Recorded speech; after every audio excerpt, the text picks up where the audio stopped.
আজকে আপনাদেরকে একটা জিনিস দেখাই, ছোট্ট একটা জিনিস, ভিডিওটা স্কিপ করবেন না, ঠিক আছে?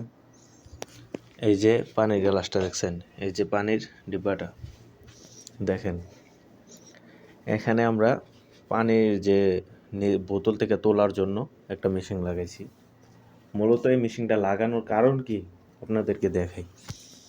এই যে আমরা বোতল দিয়ে দেখাই, এরকমভাবে দইরা এরকমভাবে সুইচ টিপলে আপনার পানি পড়ে আর কি। তো মূলত এটা লাগানোর কারণটা আমি বলি, পানি যেন অপচয় না হয়।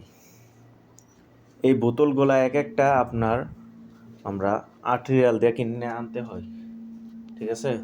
গোসল যে করব ওই পানিটা সকার আমরা কিনতে হয়, বুঝছেন? তো বাংলাদেশেও যারা আছেন তারা তো ফ্রিতে পানি ইউজ করেন, তো পানির মর্মটা বোঝেন না। প্রবাসে আসলে অবশ্যই বুঝবেন, ইনশাল্লাহ বুঝবেন, অবশ্যই কি ইনশাল্লাহ বুঝবেন।